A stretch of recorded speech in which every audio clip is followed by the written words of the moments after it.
मशीयत में मजाले दम जदन तौबा मुआज अल्लाह। मशीयत कहते हैं मुश्किल समय, हार्ड नॉक्स जब पड़ रहे हो, विपरीत परिस्थितियां हो, जो उसमें हम मजाल करते हैं, हिम्मत करते हैं दम लगाने की, कोशिशों की। मशीयत में मजाले दम ददन तौबा मुआज अल्लाह। क्या बात है, भगवान की बहुत कृपा है। मशीयत में मजाले दम ददन तौबा मुआज अल्लाह, जिसे यूसुफ बनाते हैं उसे जिंदा में रखते हैं। जिंदा कहते हैं कैद।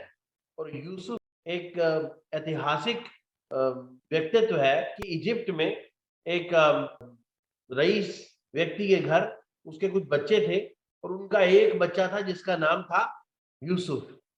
अब यूसुफ बहुत खूबसूरत था और यूसुफ की खास बात यह थी कि यूसुफ को कुछ दैवीय शक्तियां प्राप्त थी, जिससे उसका पिता उस पर बड़े प्रभावित थे और उससे बहुत प्यार करते थे। वो इनोसेंट भी था। अब ऐसी स्थिति में उसके जो और भाई थे वो यूसुफ से बहुत घृणा करने लगे, हेट्रेट करने लगे।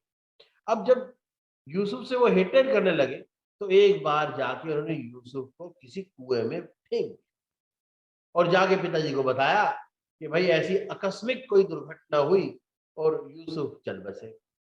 पिताजी ने संतोष कर लिया।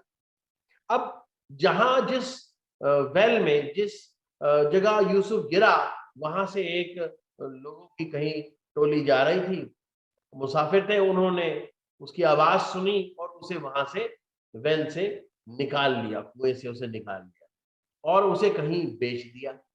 अब उसे जहां बेचा वहां पर भी यूसुफ के गुण सामने आए।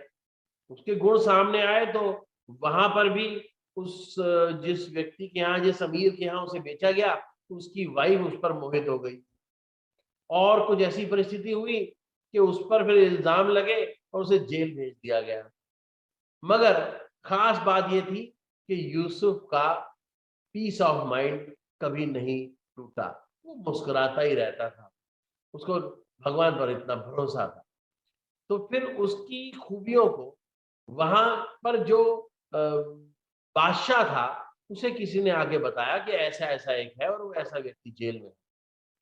राजा ने उसे बाहर निकाला, उसे अपने साथ रखा, उसकी खूबियों से उसने फायदा पहुंचाया अपने देश को। और कहते हैं एक दिन जब वहां पर अकाल आया तो उसके भाई, उसके पिता सब उससे कुछ मांगने, मदद मांगने आए राजा से। तो उन्होंने वहां यूसुफ को इतनी ऊंची स्थिति में देखा और शर्मिंदा हुए, अपनी गलती की माफी मांगी।